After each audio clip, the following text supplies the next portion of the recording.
Hey guys, and welcome back to Talking with Shadows, the conversation everyone has, but no one wants to admit to. Here with your host, Vic Whateley. And the coronavirus here to ruin your day. Goddamn coronavirus, get out of here! We don't want you around here! Right. Yeah, that's right, guys. We're here in Evansville, and we've finally been struck by the coronavirus. I knew it's been here the whole time. I mean, it probably has. It was probably here a little bit before they, detected it. Yeah, I know. Go figure that magically whenever we had, tests that showed up in Evansville, then magically all of a sudden we started getting coronavirus cases. Yeah, that's how it works. I know, but there were people trying to say it wasn't here or worried that it was going to come here. Oh, everyone knew it would eventually get here. I'm imagining a lot of you guys out there are dealing with the same stressors as we are. But also on top of that, we work at a hospital, so don't worry, guys. You can't catch it through a podcast. That's true, and if... everybody's been told to stay at home and self-quarantine. Well, we're going to be quarantined here. We're going to be quarantined here bringing our podcast to you, so. Okay, what was it that you said happened to one of your friends when they're out shopping? Like, they were still in their scrubs and someone told their daughter, stay away from... Yeah. So one of our coworkers was out, at a gas station, and she dropped, a $20 bill. And this little girl behind her goes to pick it up, and her mom, snatches her kid, pulls her close and says, "Don't touch that! That woman works at a hospital." Okay, yeah, I know we're probably more likely to be exposed, but guys, we're not pariahs. I'm just saying, that should also just spark the t-shirt that I want to make. This is, I know it's the coronavirus, but $20 is $20. Okay, guys, your black bag tip of the day, still related to the coronavirus. When they come to take you, just start coughing and hacking and tell them that you have the coronavirus. Odds are, they won't want to touch you. Yeah, they won't want to get anywhere near you, and they'll be like, ooh. And they're probably going to be like, man, we don't want them at our camp with all of our other assets. Let's just leave this one be for now. Assets? What assets? Toilet paper? Look, I'm not impressed by any person's 10,000 roll toilet paper stash that they've got hidden in their closet. I mean, speaking of that, I do not get it. I do not get the run on toilet paper thing. I think it's some sort of physical comfort that just people just have to have. It's the one thing in their control that they have to have. If you're going to be quarantined in your home, you need to have something that'll make you feel better. And it's probably that. It's also probably the same thing for food too. So. And I get it with food, but I don't know. Maybe it's I would understand it better if people were if they had experience back during World War II when there were shortages on it. But I don't know. It makes sense people making runs on food. Maybe I'm just weird. No, well, and the weird thing is a lot of people are just stocked on this food and they're worried about not finding stuff at the store. There's not a shortage of food. It's all of a sudden food's running out. The production is still the same. It's just people are just buying hordes and hordes of stuff. Man, I don't want to go out to Walmart right now. People are acting nuts. It was awful. Oh my gosh. I was at Walmart and the other day trying to just stock up on groceries and just stock up on some dry goods. And people were taking just armfuls of stuff like Tostito pizzas. And you know what was empty? What? You know what was empty? The vitamin rack. The vitamin rack during the pandemic was totally full. But really? Thank God somebody took $400 worth of Tostitos pizzas home with them. I'm glad that person's going to be okay. Man, I started upping my vitamin C intake pretty much as soon as I heard about the coronavirus coming to Indiana. I'm like, this will eventually make it here. And truthfully, we're in that age group where odds are we're going to be pretty darn fine. But I don't want to get sick, period. I don't either. I see people just rushing out there buying 12 gallons of milk. And I'm not buying milk. I'm buying orange juice, okay? And in this order, I'm buying orange juice, Sunny D, and then Tang. What about purple stuff? What purple? No, I don't want purple stuff. No. Maybe you know what? You know what about next? Orange Tic Tacs. Really, Sunny D? Well, it looks like orange juice. And it probably actually is, but have you ever had Simply? Like Simply what? Okay, simply orange juice, simply grapefruit juice, Oh simply cranberry juice. no, I don't drink that stuff because I want it. It's got that. It's like when I drink Simply, like I really feel like I'm about to get a big mouthful of pulp. Like First, guys, it never happens. Like it never happens. First, guys, we're not sponsored by them. We're just No. having this discussion. Yeah, we're just right talking now. about, and we've had this before. But no, like I'm Simply always is freaking amazing. No. Drink Simply. no. It tastes like you're about to get a mouthful of pulp. You're gonna get a mouthful of pulp. That just comes with drinking Simply. Oh. If you're worried about that, drink Simply cranberry juice. There's not cranberry juice All right, pulp in all right, cranberry juice. If my choice is Simply or the coronavirus, yes, I will drink Simply. If I have no options left, there's nothing. Like I can't get orange juice, Sunny D, Tang, the orange Tic Tacs are out. Wearing an orange shirt, like they're all sold out, then I might get Simply, okay? Then I'll do that. Man, it tastes good. Just give it a shot. You're sounding like you're trying to get a sponsorship through people just because you've drank that so much. Okay, guys, Simply, if you're out there, I want a sponsorship from you guys. I legitimately love your your product. And you can just send me bottles of Simply. My favorites are grapefruit and cranberry. Just send me those and that I will call it even. No, Sunny D. I want you sponsoring us because I love Sunny D and have since I was a little kid. I remember drinking Sunny D when we were in college. And what did we drink? We ate ramen, Doritos, and Sunny D. That was something that I asked for. That was my splurge item. Okay, that's enough of the orange juice wars, which apparently needed to be a thing. It just got sparked, yes. Okay. Today, we're talking about plague stuff because that's on everybody's mind, so we might as well. But we're not going to talk about the current plague. No, we're not going to do that. Really, all I've heard out there is a bunch of conspiracy theories, which I don't want to get into. None of them are happening. I don't think people are in a mood for a conspiracy theory mind. So we'll talk about some of the plague stuff. So we're going to be talking about some paranormal accounts from the Black Death. We're going to be talking about some other weird plagues, but had some very just say it. Vivacious dancing, the dancing plagues of Europe. Oh, it's a real thing. Oh, it's real crazy. It is a real thing, and it is so funny. The funny part about when Vic pitched this to me, he goes, "Oh, let's look up this plague about where these people just started dancing and stuff." And I'm like, "Oh, that's cool." And then when we started talking about it, and I started using the word plagues, but then S, he did not know about the S. Oh yeah, no, I knew there was a dancing plague, and I knew it got really crazy there, but I didn't know it happened multiple times. Oh, it's happened more than once, like a handful of times. Oh, do you want to do that one first, or do you want to do the Black? We wrote down. We were gonna do the Black Death one first, but we're already talking about the dancing plague. So do we want to just go ahead and go into that? We can do the dancing plague. I pulled out my notes. Usually, I'm just gazing at my notes a little bit while we're doing this.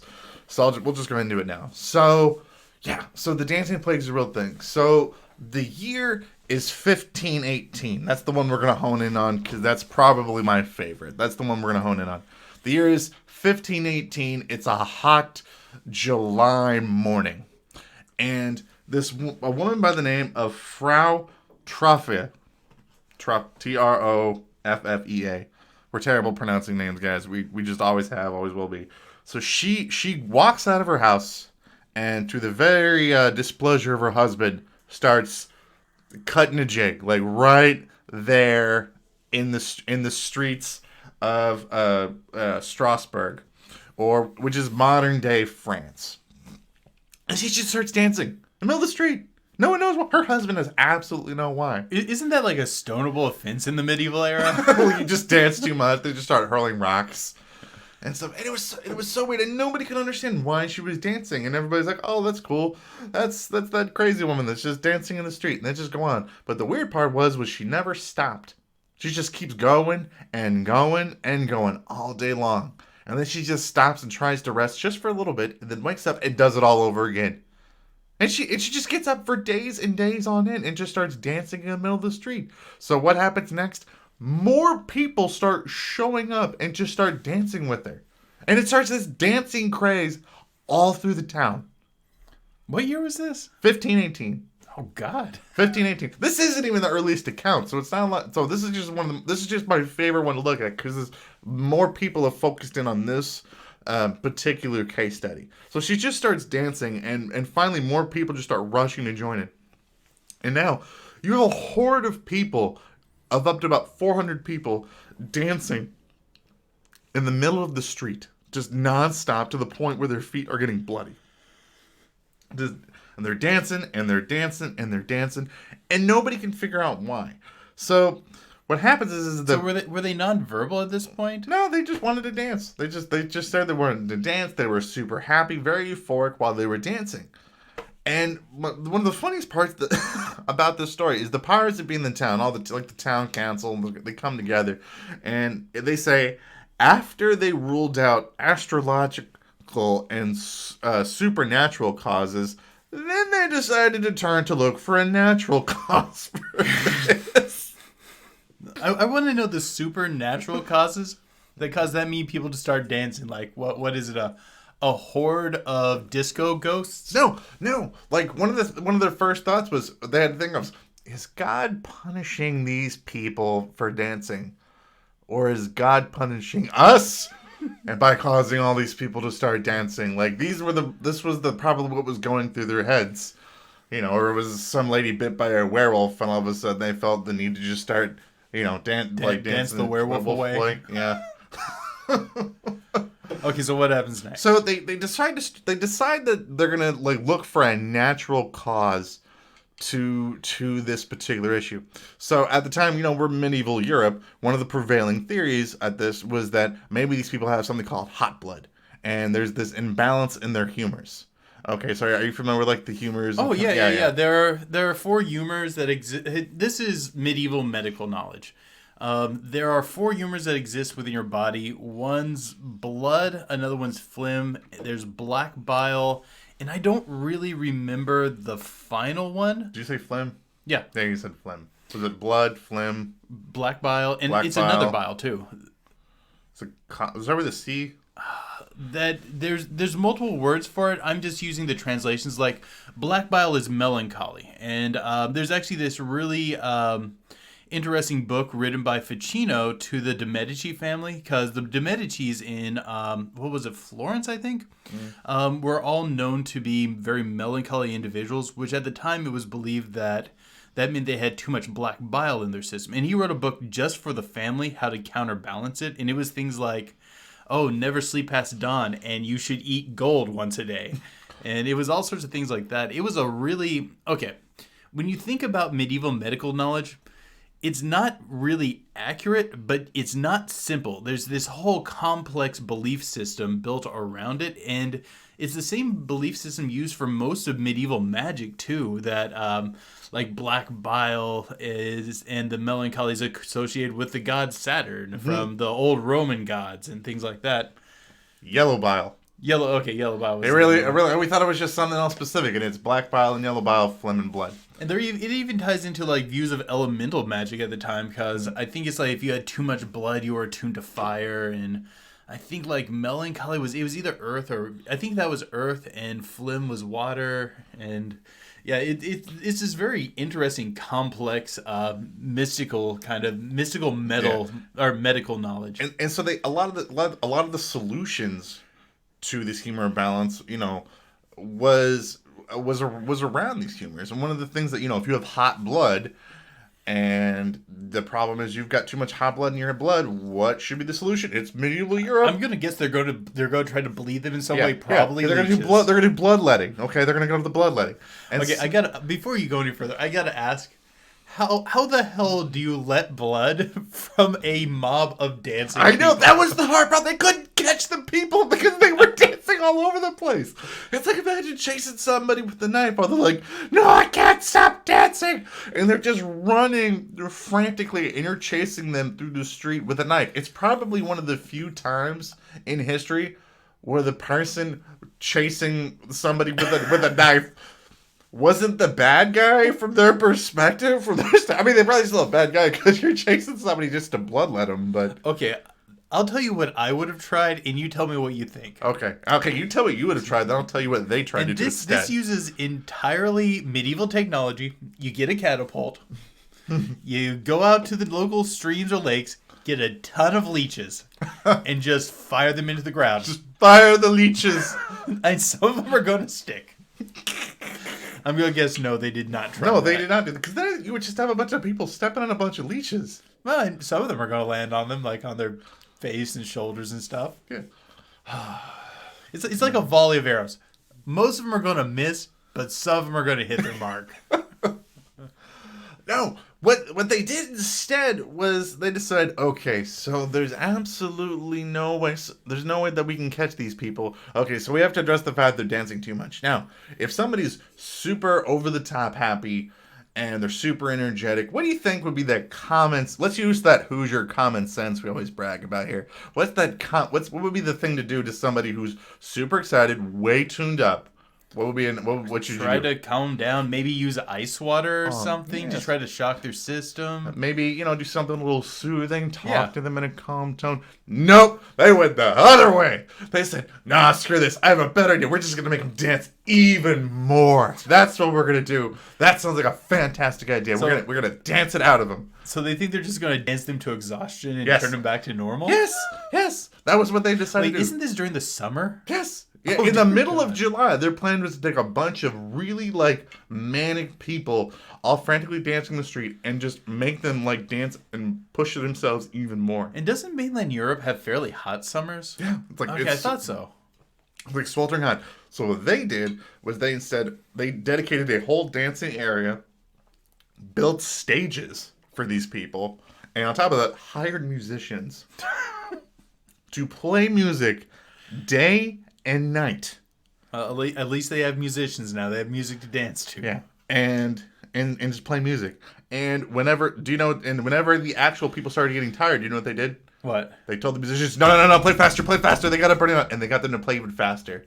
Okay, that's nuts. Yeah, and then, oh my gosh, people started dying. Yeah, I would imagine if you're dancing that long in the summer heat, how long is the original lady dancing for at this point? Weeks and weeks and weeks. That's nuts. How the heck? And I'm assuming she was stopping to sleep and eat sometimes? Barely sleep. I didn't hear anything about her actually eating or whether or not she was eating. I'm assuming if she's going to last that long, she's probably going to be eating and probably drinking something small and drinking small amounts of water just to be able to last that long. But no, she does it almost the whole time. And it's insane. They're losing almost 10 people a day, 15 people a day. So up to this point, do you know about how many people were in the mob? 400. It's estimated over okay. 400 people are just dancing in this northern French town.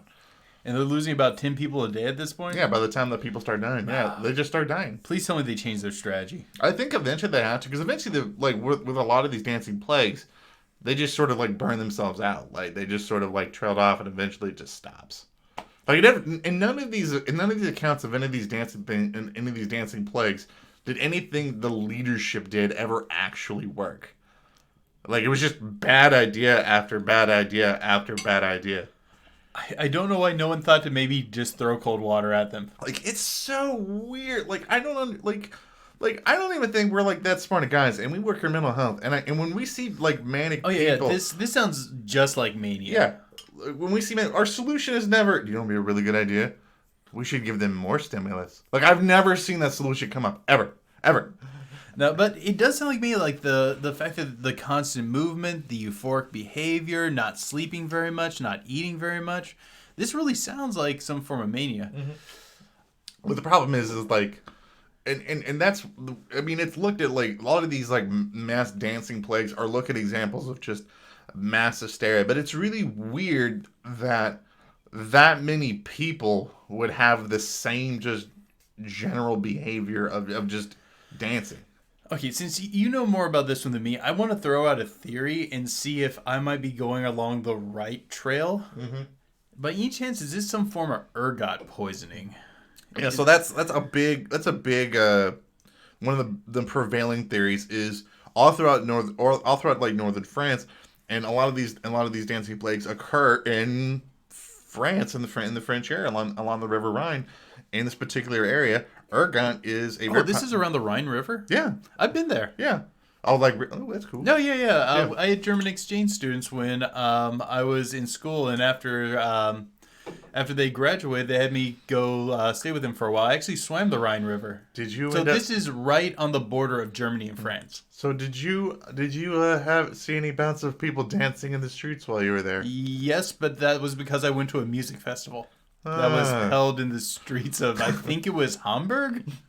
So yes, I did see bouts of people dancing in the streets, and there was a stage, and there were musicians. So they haven't learned their lesson. Well, when the music stopped, pretty much everyone went home, though. Okay, good. So the people have learned their lesson there. Okay, good. Yeah, so, like, if you guys don't know what ergot is, like, it's like this fungus that can grow, and it's in kind of like the same chemical family as, like, LSD. And it loves to grow on wheat. Yes, and it was growing on the wheat, and a lot of people think that what happened was it grows on this wheat, they make bread out of it, and then these people eat it, and then it causes these delusions. So essentially everybody is assuming that these people just ate a bunch of shroom sandwiches. They started, like, just having these massive hysterical bouts of dancing. Like, there's also accounts from, like, towns getting ergot poisoning, and then, like, everyone seeing, like, the sky just filled with thousands of witches flying on broomsticks and stuff like that, too. Like, this was an ever-present danger in medieval society. So, what do most people think that that's probably what it was? They think it was that. The only other even, like, closest explanation that I was even willing to, like, just to kind of go along with was that this was just a massive stress-induced psychosis event. Because, again, think about this, guys. It's 1518. We're in medieval Europe. Not exactly the best time to be living. I mean, we're 200 plus years past the Black Plague. Medieval Europe kind of sucks. Yeah. for your average peasant, rampant disease and starvation is everywhere. So your daily life is not that great. So finally, I think people just snapped and just started doing the only fun activity, just start dancing. Man, that just sounds so exhausting. Like, do you have any personal theories? Oh, I'm leaning towards, like, because I totally would believe that if enough people were doing a similar drug and having this, they would probably start having like similar, like, just like symptoms, like group induced thing that they felt that they needed to do, because they probably are encouraging each other. I could see this. Oh yeah. I didn't realize ergot normally. I knew it caused hallucinations. Maybe it just depends on the dose you get. Maybe it can also cause mania. It kind of surprised me that more people didn't get it. So there's a really famous case study that occurs like 10 years after this event, where this doctor goes in, looks at this case study, and his conclusion was, now I get to see there's predominantly women that are involved in these in these mass hysterical dancing groups. It must be a case of women hysterics. And what happened was they wanted to shirk their duties of being housewives, so they decided to just go out and just start dancing, so they didn't have to do their daily chores. That's a very medieval mindset there. It's so terrible. I don't think that would fly in the modern day with a modern empowered woman. Yeah, like, I mean, like, even following that logic train, like, how bad do you think it must have been if their if these women's solution is, like, how bad must their home life would have been if they were like, you know what? I don't want to be doing this at home. I'm just going to go dance in the street until I die. Man, it's medieval Europe. It was probably not great. I'm sure there were some good husbands and good home lives out there, but I would imagine, I mean, if you're going to be in the medieval period, would female and peasant be your first two choices to throw together? Probably not. Yeah, me neither. So how many dancing plagues were there? Oh, man, there's more than I want to say. There's like a handful of, like, either 6 or maybe that there was 7. There's another popular one that was in, like, was 1374, again along the Rhine River, and it was just another thing. Like, it was just a group of people that just went out in large droves and just started dancing.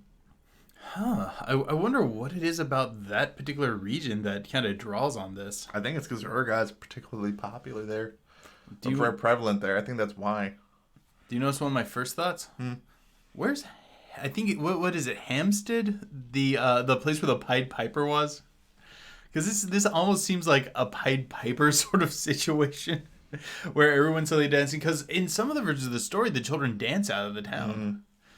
Like that might just be in my head because I had read like a breakdown of the Pied Piper here recently, but I don't know. It seems like you could have a connection. I was wanting to say it might have been a Germanic story, and the Rhine River is really close to. It's like much of it is in actual Germany. The thing is, in the medieval period, there wasn't actually a Germany. Germany came about way later. Yeah. There's just this loose association of people who spoke this Germanic language. Yeah, I think that this wasn't even France at the time. It was like the Holy Roman Empire, I think. Like for This was the Holy Roman Empire when this was? Yeah. Okay, so this is actually in proper, what we would call nowadays Germany, because it kind of went from the Holy Roman Empire to a few different houses kind of ruling this no man's land. And then Prussia came about, and Prussia ended up establishing Germany. And as far as like France is an truly ancient nation, England is an ancient nation, Italy's an ancient nation, but Germany was kind of its own weird thing where it's like, yeah, we have some cultural identity together, but we're not going to group together in one nation. And it has a very weirdly unique history. Okay, so did you find out where Hampstead was? Oh, Hampstead was. I thought Hampstead was in the UK. It might be. Maybe Hampstead. Hampstead. There we go. Okay, it might be. I'm probably just confused on that. Like I said, I read a breakdown recently, but it's not something I put a whole lot of stock into. North England. Oh, never mind. Way off. Way off. North London, England. Yeah. Okay. Trying to get our European cities down right. Yeah, I have a somewhat of a knowledge of European geography, but it's not good. It's like a vague knowledge. So here's the thing I want to ask about, because the thing that threw this off, because Vic pitched this idea to me as one of these ideas about what to do, and I said that sounds cool, and then you were taken aback by the number of times. Why do you think that dancing, like dancing, was something that some of these people like would do? Just okay, I've got two theories. My first thought is this: that it had happened once, it just happened to be dancing the first time. And that created a folk tradition of this story. Because a story like this is going to hang on for a long time. I mean, we're talking about it right now. And then maybe when other people were experiencing these manic things, that was one of the first thoughts that they came to, since they had that folk history of it. And then it just manifested that once again. My other thought is this: if it is ergot causing it, and it's causing euphoric manic behavior, what abilities did you have during the medieval period to express yourself in a manic euphoric manner? dancing and singing. Yeah, it's just basically, I can't think of too many ways. It's singing, dancing, and I guess like that sort of super like rapturous form of prayer where you're throwing yourself around or something like that. But I think that what would manifest to your average peasant would probably be something like that. God, and I'm just so hung up on just this huge just failure on the part of just the leadership in this town, of some of these towns, if that was their solution of like, especially like in the Strasberg scenario, where that was their solution, was to cause everybody to just dance even more to the point of tiring themselves out. These were medieval people. They didn't have a good grasp on the greater world. I think they were probably good people trying to do their best to wrestle with an idea way beyond them. Like, even now, we don't know for a fact what caused it. But and even one of the things is, like, if I remember right, I don't think ergot grows well in the heat. Like, that's one of the things I'm not an expert on fungus. But which I am surprised about all the weird, strange things that you do tend to know about. The fungus is not it. I know morels. I know local funguses to Indiana somewhat well. And I know there's a few funguses that can move fast enough that you can, like, watch them crawl around. That's kind of freaking neat. But, like, I don't know a lot about, like, microfunguses like ergot. Yeah, but you know, if I'm like a leader and I'm like seeing this, like, this seems like just a massive problem that's just going to start creeping up if you're just letting droves and droves of people just be dancing in the middle of your streets rather than just I'm surprised that none of them just cracked it down on this. Like, I really am. Oh, Like, I'm not supporting the idea of doing that. But that surprised me too. Like, I could seriously see, because remember, they probably had like little to no education. I could see just going, "Oh, this is the work of the devil. Yeah, get the town guard together." Especially since most of these were typically women. I'm really surprised most of these like medieval men were like, well, there's too many women that are just trying to be the center of attention. We gotta take care of this right now. This can't be a thing. I'm surprised people weren't put to death for being witches in that scenario. Like somebody being accused of being like put. Like you would think that like this would be a prime opportune time for one of these people to like, that's a witch that's caused that, and just try to remove some sort of political enemy during this time period. Yeah, I really am surprised. If anything, for the medieval period, they handled it fairly progressively. Yeah, I mean, fairly tolerantly for medieval practices. I mean, think about it. They could have just as easily went in and started just killing them to clear out the street so it wasn't disturbing trade. I feel like they gave it a legitimate shot to try to help these people. But I mean, remember, they don't have any form of education, or minimal at best. They probably just didn't really understand what to do. I'm giving them like a D+. Although, in their response to this, like they attempted something, even though it was just terrible. Still, bucket of cold water might have been. Oh wait, no! During the medieval period, due to their beliefs on flu, they wouldn't have tried something like that. Yeah, they would have thought they would just made everybody sick and just spread it around. They would have thought it probably would have killed them. Yeah, but again, you would think that maybe they would just start carting off some of the first few people, like that would just start doing some of this. Where do you put them? Just out in the woods? These people have families. I don't know. What are you going to do? Let a bunch of droves of deranged women start dancing in the street? Oh, never mind. That's what they did. It's not like they had a state hospital to send someone to back then. Yeah. Oh, man. That is one wild story. Good. Do you have any more you're wanting to talk about on that one? Not on this one. This is just a weird thing. Guys, make sure that you give some comments on what you guys think below on what you think could have caused these people to be dancing, because I'm still somewhat at a loss for why this is the case. So then I think the next thing that we could talk about is this cool stuff. We're starting the Black Plague. Okay. The Black Plague originally spread from China, traveling up along the Silk Roads, and then spread throughout the Middle East, up into Europe, and Europe's where we get a lot of our history from. But one of the things that a lot of people don't realize is tied into this is the origin of the Grim Reaper.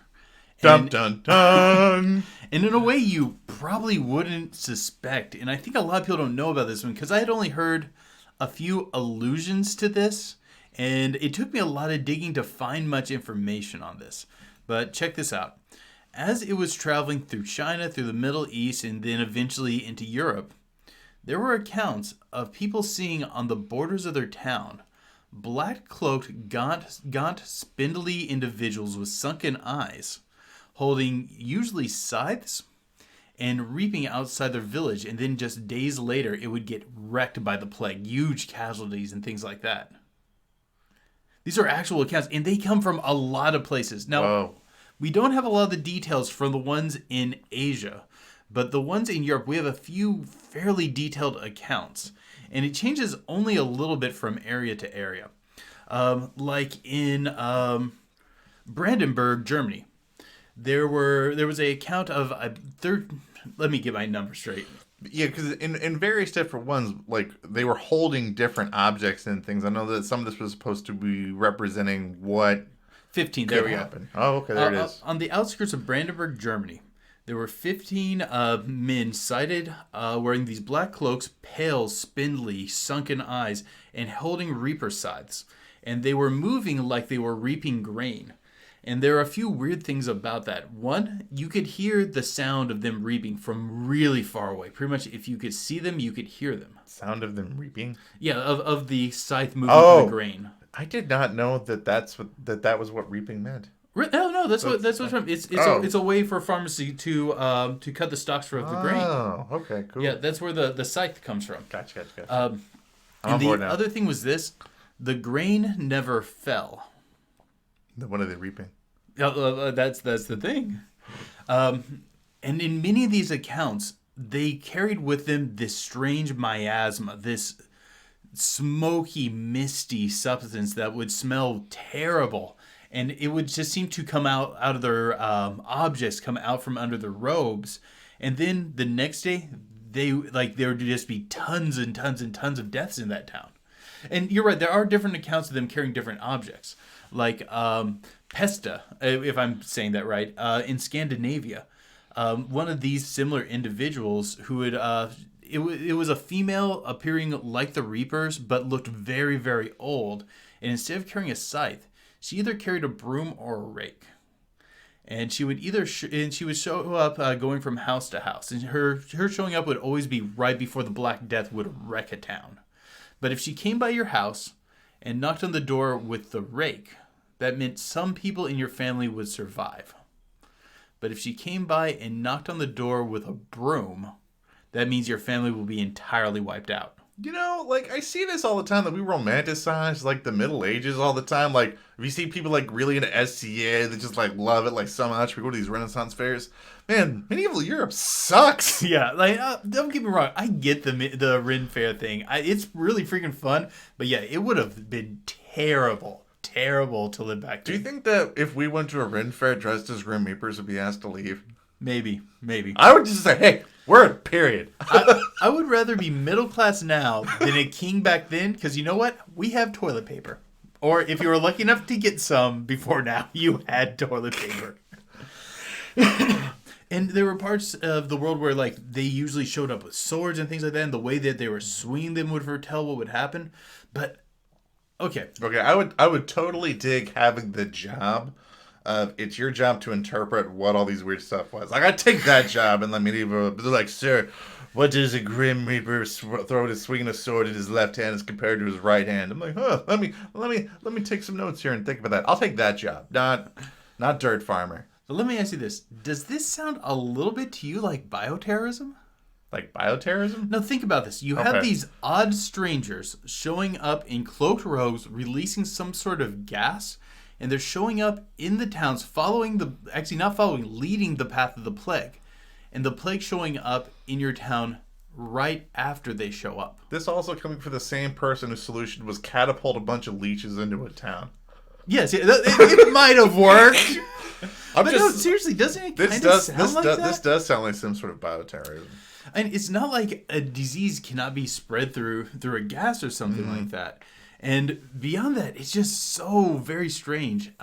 There's a lot of theories about these Reapers, and it popped up in multiple cultures. Like I said, we don't have a lot of it from the Asian culture, but I found a lot of references that this belief was there. I think that most people in medieval Europe are not able to probably understand the concept of how a sickness works. Now, they to themselves could believe the idea of that there is a physical person right there doing some sort of act that is causing this, and I think that's probably where some of this probably is coming from. They understood it well enough that besides the humorous theory, there's also like the newly budding miasma theory on disease. That disease is caused by inhaling bad air. Right. That's why in many cities during the Black Death, and this was used in Roman times before then, they would gather up these large bonfires, believing that the smoke would disperse the bad air, or going into the country and getting fresh air is another expression that came from that miasma belief. It wasn't until like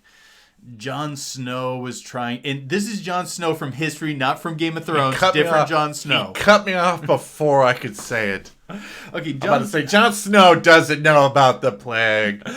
He was a doctor in England during a major tuberculosis outbreak.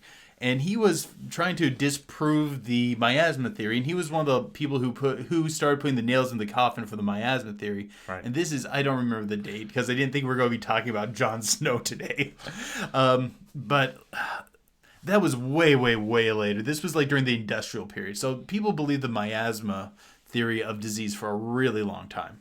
But that makes sense with like they're releasing this cloud. I think people understood at least a little bit on sickness. They didn't understand that they're microorganisms, but they understood that there was something. It was contagious. You could get it from potentially a few different ways, and that it caused people to get sick and die. Now he says that, but also at the same time, for our patron edition to this episode, we're going to be talking about some pretty bizarre paranormal theories as to what could cure The Black Plague. I'm just saying. Like, he's saying this now, but he's not gonna have much of a leg to stand on when we start talking about some of this in the page, because that house car is gonna fall apart. There's folk knowledge, and then there's medical. But I want to go back to this. I feel like you're dodging me on the bioterrorism. Oh, the bioterrorism. No, yeah. Well, yeah, it does sound like terrorism to see that there's a guy with a scythe and a miasma that he unleashes on the town and stuff like that. But I think at the same time, bioterrorism is a thing, and it's understood. I mean, hurling rotting cow carcasses into towns is a thing, or giving disease-ridden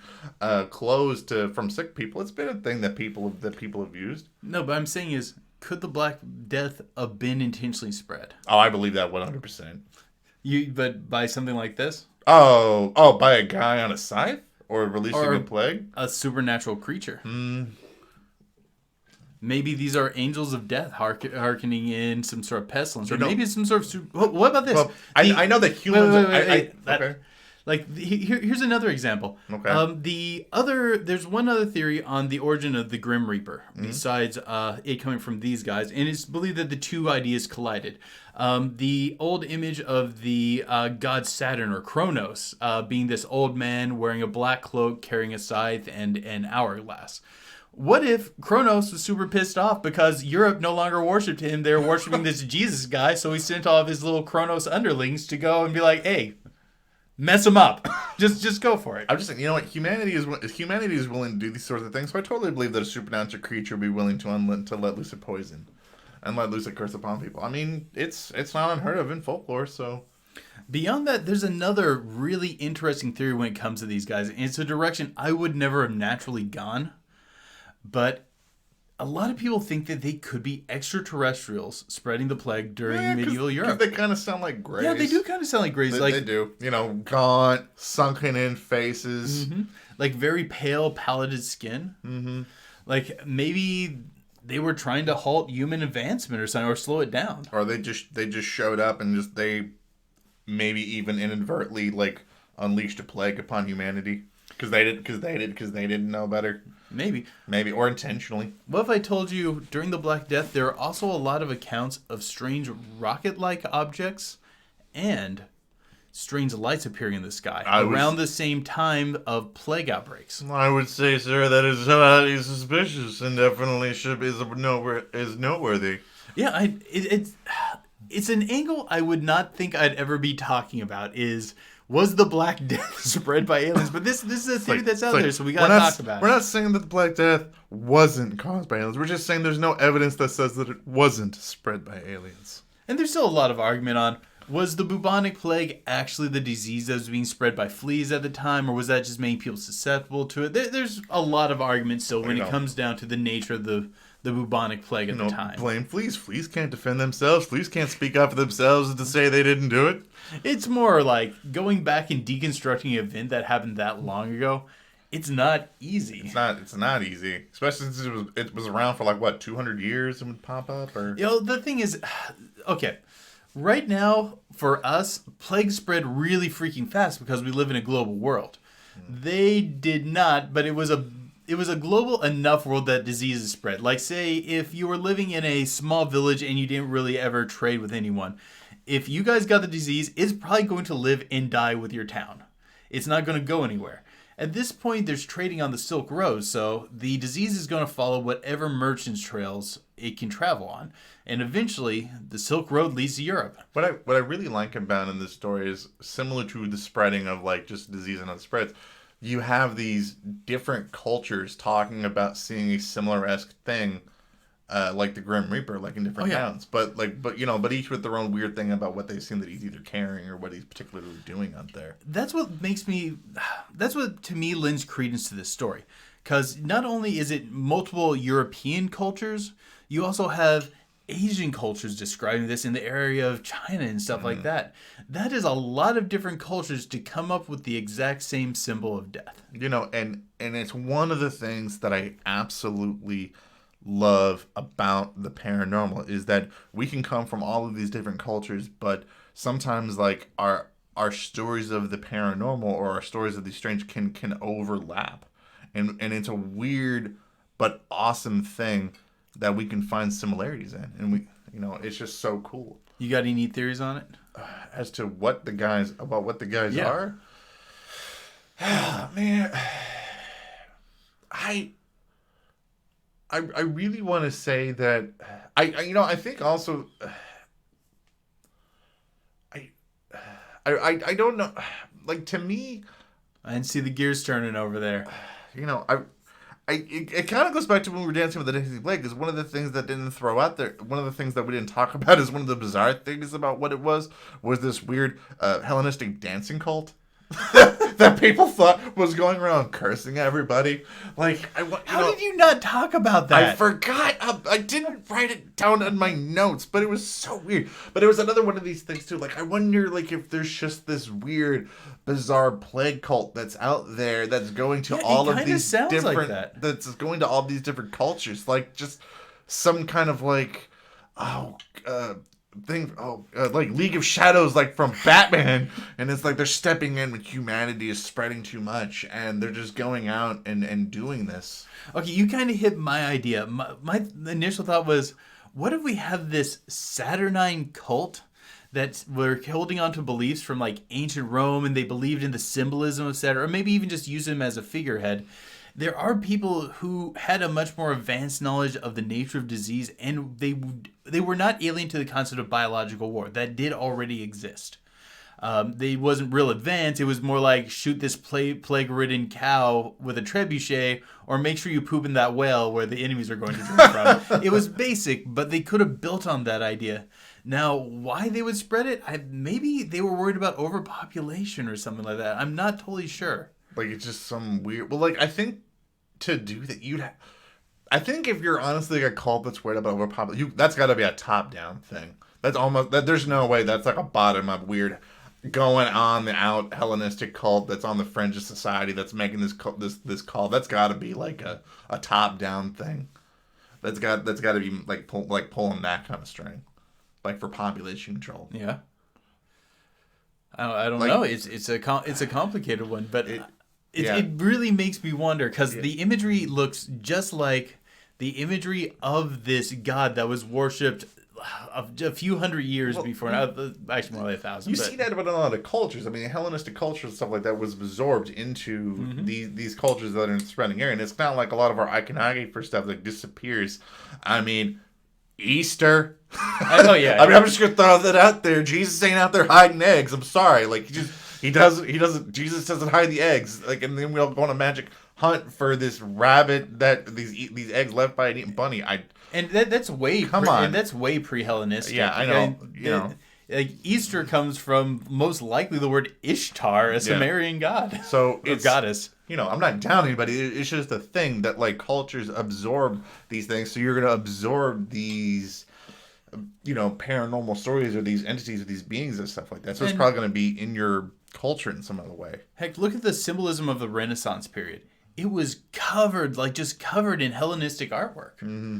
Like, it just, I kind of feel like there has to be a connection between these Reapers and the old beliefs in the Titan Saturn, and may have gone too far down the rabbit hole, man. It's all connected. It goes back to that it's all connected sort of thought that we've had in this channel. But I don't want to get too much into that, because then we're afraid they're going to shut us down again. Could be distracted by their own virus going around right now. That maybe this one will finally sneak through.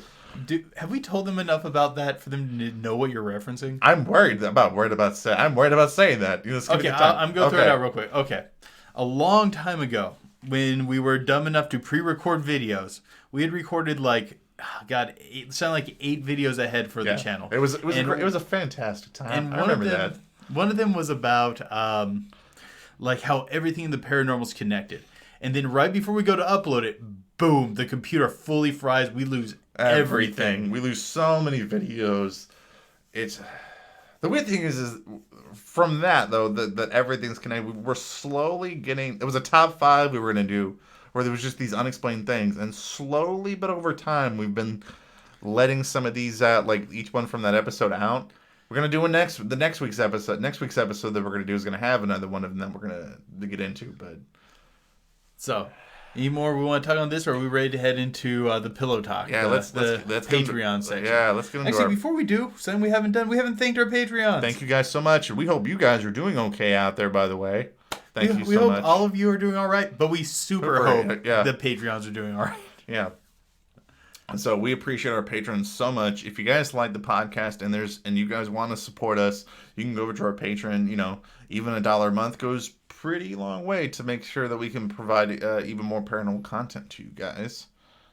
So, but let us know what you guys think, by the way, about the stuff that we've been talking about in this podcast episode in the comments below or on any of our social medias. Sorry it came out a little late. Yeah, the coronavirus. It's been out there delaying us, but because of that, we're going to be trying to put out more episodes weekly as long as we can keep this up.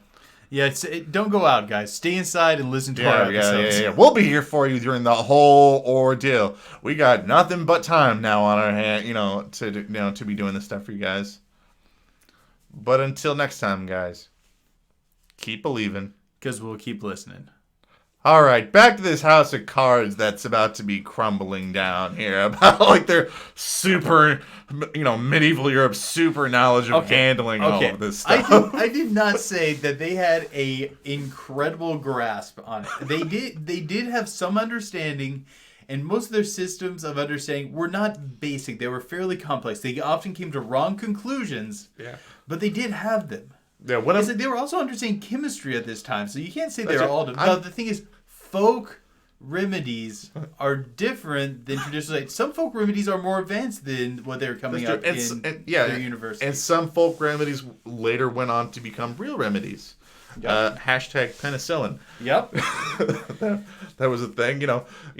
We're bashing on women of the Middle Ages because some of them, a lot of